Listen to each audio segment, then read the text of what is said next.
Parte 1. La mujer que llevaba el grial.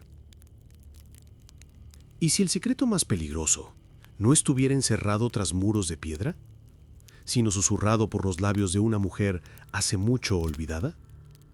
Las escrituras han sido copiadas, traducidas, corregidas, reescritas por concilios, reyes y hombres santos cuyas manos temblaban más por el poder de una mujer que por la ira de Dios.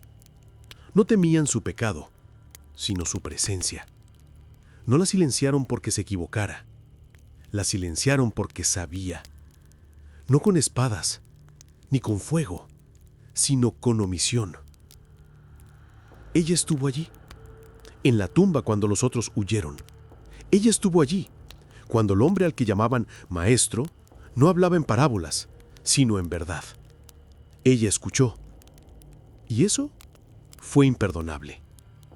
Bajo vitrales manchados y siglos de silencio, persiste una sombra, no la de una prostituta, sino de una maestra, un recipiente, un grial, no hecho de oro, ni tallado por manos humanas, sino caminando entre ellos, respirando, sabiendo. Los textos sagrados hablan de discípulos, de 12 hombres que llevaron luz al mundo oscuro, pero un nombre fue borrado, su evangelio enterrado en arena, quemado en cenizas y manchado de vergüenza. ¿Por qué? Porque ella recordaba lo que ellos deseaban olvidar, que lo divino podía sangrar, que lo sagrado tenía voz y era femenina. Ella se paró en el umbral entre el duelo y el milagro, entre la muerte y el renacimiento, y no se apartó, lo llamó por su nombre, y él respondió. No la llamó pecadora, la llamó María. El primer nombre pronunciado después de la resurrección fue el suyo, y aún así la borraron. ¿Quién fue ella, en realidad? ¿Una prostituta? ¿Una seguidora? ¿Una impostora? ¿O fue ella quien vio? Ella no está ido, no del todo. Está en cada historia donde la sabiduría es castigada, donde la luz es sofocada porque brilla desde la boca equivocada. Está en cada susurro que dice, tú no fuiste hecha para hablar, pero lo prohibido escucha, y esta noche la recuerda. ¿Qué pasaría si el verdadero grial nunca fue una copa, sino la mujer que cargó la verdad no dicha, no para ser adorada, sino para ser recordada? Parte 2. El evangelio que intentaron quemar. Existió un evangelio, no escrito en griego ni en latín, sino en el aliento del exilio. No comenzó con un nacimiento virginal, ni terminó con una corona de espinas. Comenzó en el silencio y terminó en un susurro. Lo llamaron el Evangelio de María, no de Mateo, ni de Marcos, ni de Lucas, ni de Juan, de María. El único evangelio atribuido a una mujer que caminó junto al Maestro, no detrás, sino a su lado. Y solo por eso fue considerado peligroso. Los pergaminos fueron hallados en las arenas de Egipto, medio quemados, fragmentados, como si la misma historia intentara atragantarse con sus palabras. Pero los versos que sobrevivieron no hablaban de milagros ni parábolas, sino de algo mucho más aterrador para la Iglesia: la igualdad.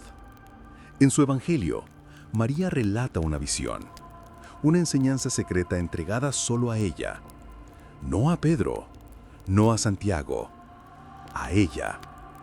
El Maestro le reveló lo que no compartió con los demás, y cuando ella lo contó, la rechazaron. Pedro se burló. ¿De verdad le habló a una mujer en secreto y no abiertamente a nosotros?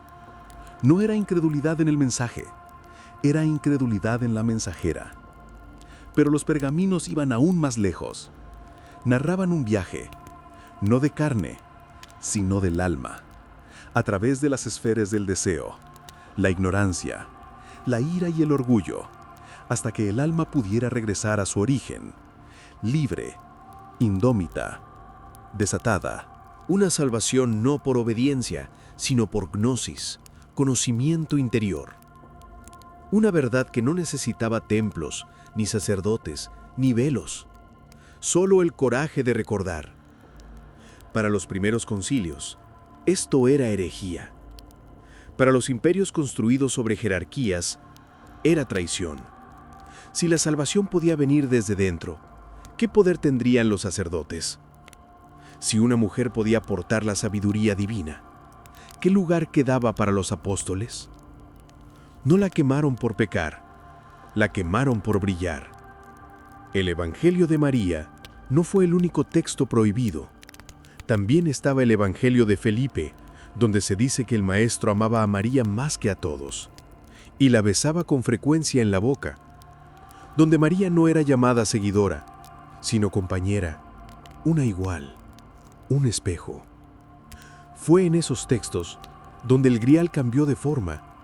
Ya no era un cáliz, sino un vientre, un símbolo de vida, de linaje divino, no una metáfora, ni un mito, sino sangre. La iglesia se estremeció, porque si la línea sagrada continuaba a través de ella, entonces la iglesia no era la única heredera. Nacería otro tipo de reino, uno gobernado no por obispos, sino por la memoria. Y así lo borraron, o al menos lo intentaron. Pero el desierto nunca olvida, y lo prohibido tiene una respiración larga. Existió un evangelio, escrito en los espacios entre escrituras, susurrado en las habitaciones donde las mujeres nunca debían hablar. No quemaron sus palabras porque fueran falsas, las quemaron porque eran verdaderas. Parte 3. La rosa, el grial y el vientre. Hay una razón por la que los dioses más antiguos eran madres. Una razón por la cual los primeros altares fueron tallados con curvas, no con espadas. Antes de que los profetas hablaran con fuego, antes de que los templos se alzaran como torres, la humanidad adoraba al vientre, como el primer y último misterio, no porque creara la vida, sino porque la sostenía. Sostenía lo desconocido, sostenía la semilla, la sangre, el silencio antes de que un nombre fuera pronunciado.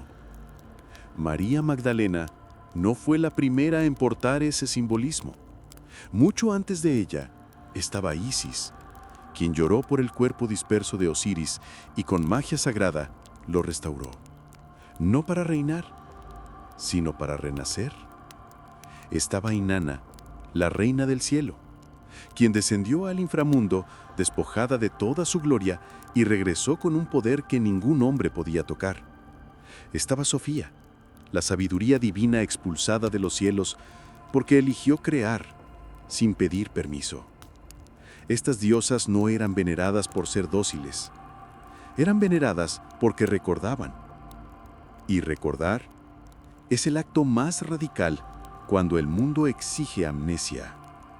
En el Evangelio de María, ella no es simplemente una mujer junto a Cristo, es quien comprendió lo que no podía decirse en voz alta. Es la rosa que crece en un páramo de dogma, el grial, no de oro, sino de sangre y silencio. El grial, un símbolo que ha perseguido las leyendas, obsesionado reyes, inspirado cruzadas. Pero, ¿y si el Santo Grial nunca fue una copa, sino un vientre? Un receptáculo no para vino, sino para la memoria divina.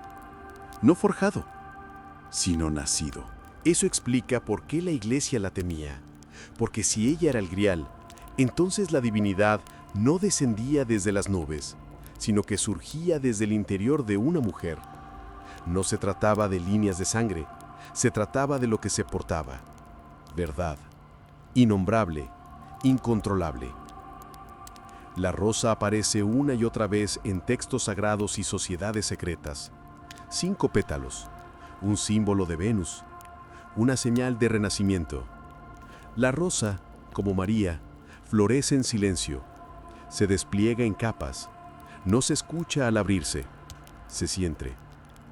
Y el vientre también es silencio, no vacío, sino espera. La iglesia necesitaba que ella fuera una prostituta, porque una prostituta puede ser perdonada, pero una sacerdotisa, un receptáculo, eso debía ser enterrado. Y así el arquetipo se repite: la mujer que ve, quemada; la que recuerda, borrada; la voz que canta el canto prohibido, silenciada. Pero aún así, el símbolo permanece. La rosa aún florece aunque le cortes el tallo. El grial aún contiene aunque niegues su forma. Y el vientre aún recuerda lo que las escrituras intentaron olvidar. Parte cuarta. Silencio y el exilio de lo sagrado femenino. Existe un silencio que no es paz, un silencio tallado por la fuerza, por el exilio, por la vergüenza. El tipo de silencio que alguna vez tuvo un nombre, hasta que ese nombre fue prohibido. Cuando borraron a María Magdalena, no silenciaron solo a una mujer, silenciaron un espejo que mostraba al mundo lo que más temía ver: lo sagrado femenino, sin vergüenza. Ella lloró, sí, pero no de culpa. Lloró porque nadie más se atrevía a sentir. En cada tradición espiritual hay un momento en que la voz divina se calla. No porque se haya ido, sino porque ha vuelto hacia adentro. Y la puerta hacia ese interior ha sido resguardada por siglos con mitos de vergüenza. La vergüenza no nace, se enseña. Es el susurro que convierte al cuerpo en enemigo, al instinto en pecado, al deseo en amenaza. Exiliar lo sagrado femenino es exiliar la parte de nosotros que siente sin pedir permiso, que sabe sin pruebas, que sangra, pero no se rompe. En el inconsciente colectivo, ese exilio dejó una herida, y las heridas, cuando se ignoran, se convierten en sombras. Aparecen en los sueños, en símbolos, en la incomodidad que sentimos ante mujeres que no temen ser vistas. La profetisa, la partera, la vidente. No se les teme por lo que dicen, se les teme porque recuerdan lo que se nos enseñó a olvidar. La psicología les da muchos nombres: ánima, el inconsciente, la madre herida. Pero los mitos antiguos la conocían como la que permanece en la cueva, la enterrada pero no muerta. Ella es la parte de cada alma que una vez fue entera, pero fue llamada demasiado. Demasiado suave, demasiado ruidosa, demasiado sabia. Y así, en las catedrales de la mente la reemplazamos. Le dimos nuevos rostros: tentadora, prostituta, traidora, necia. Cualquier cosa menos portadora de verdad. Construimos doctrinas sobre su ausencia. Las llamamos sagradas, las llamamos completas. Pero ¿cómo puede ser completo un templo si su cimiento es el silencio? Y aún así, ella espera, no con venganza, sino con memoria, porque lo sagrado no grita. Espera hasta que estemos lo suficientemente quietos para escuchar. Quizás la ira de Dios nunca fue lo que más temían los templarios. Quizás lo que temían era que la verdad no llegara con truenos, sino con una voz femenina diciendo lo que no podía seguir siendo callado. Parte 5. Renacimiento y la gnosis interior. La redención nunca debió venir desde fuera. Ningún sacerdote, ninguna espada, ningún templo de piedra puede absolver lo que solo el alma misma puede confrontar. Los primeros místicos lo sabían, no aquellos con túnicas en los altares, sino quienes caminaban descalzos por el desierto, por las cuevas, por el fuego de su propio recordar. No buscaban salvación, buscaban gnosis, un conocimiento que no se enseña, sino que se revela. Los gnósticos creían que la chispa divina no era algo que se otorgaba, era algo olvidado, sepultado bajo capas de miedo, dogma y deber, y debía despertarse desde dentro. ¿Y qué no despierta? Una voz, un espejo, una herida. no el poder, no el castigo, sino la presencia. En el Evangelio perdido de Tomás, el Cristo dice: si haces salir lo que hay dentro de ti, lo que saques te salvará. Pero si no lo haces salir, eso que no sacas te destruirá. Eso es la esencia del espejo. Creemos que la redención es luz, pero la llama no ilumina el alma hasta que quema la ilusión de estar separados.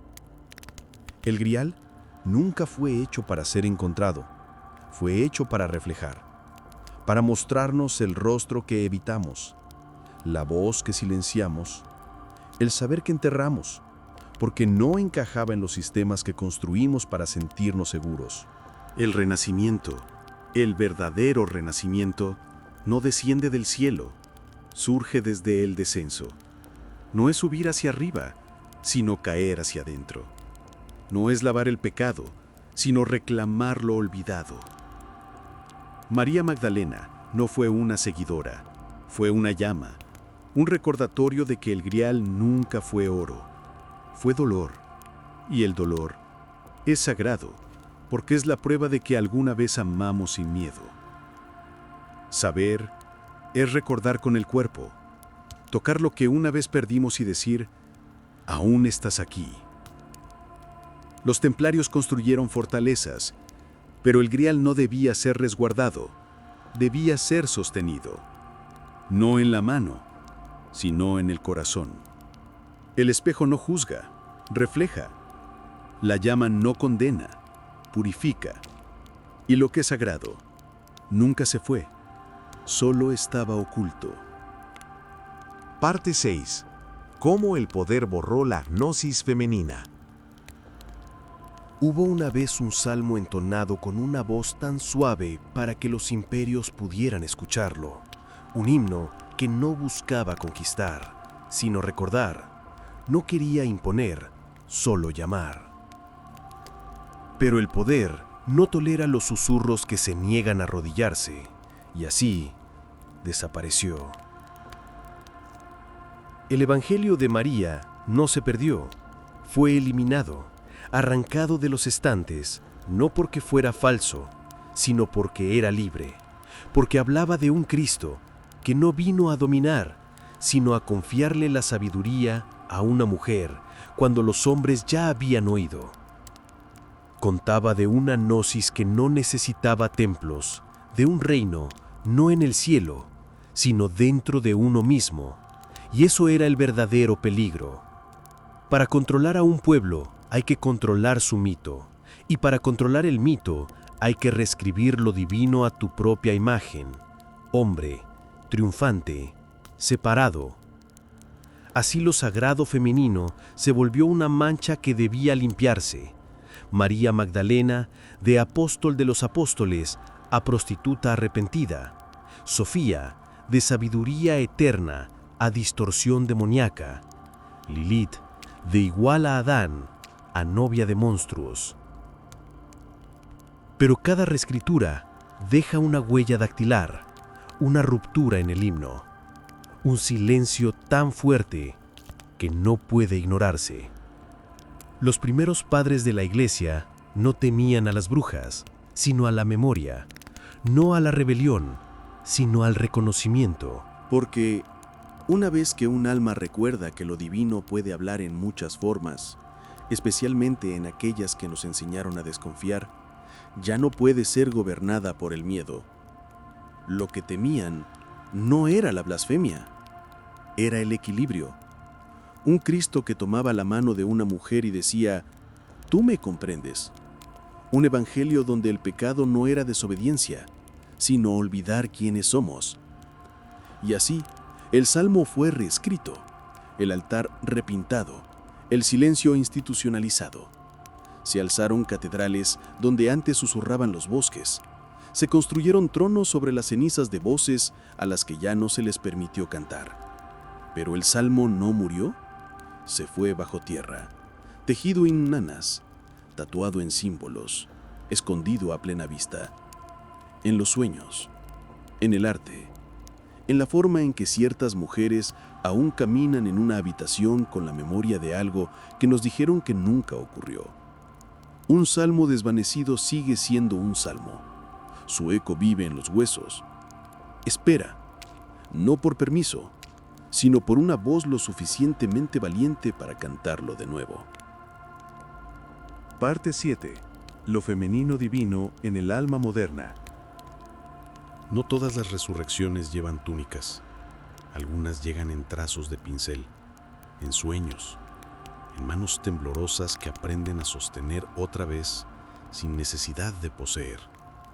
Lo femenino divino nunca desapareció, solo se silenció, se volvió no dicho, para que pudiera ser recordado, no con palabras, sino con nostalgia, en salas de terapia, en círculos sagrados, en diarios escritos a medianoche que nadie leerá jamás. Ella regresa, no como doctrina, sino como una voz que susurra: tienes derecho a sentirlo todo.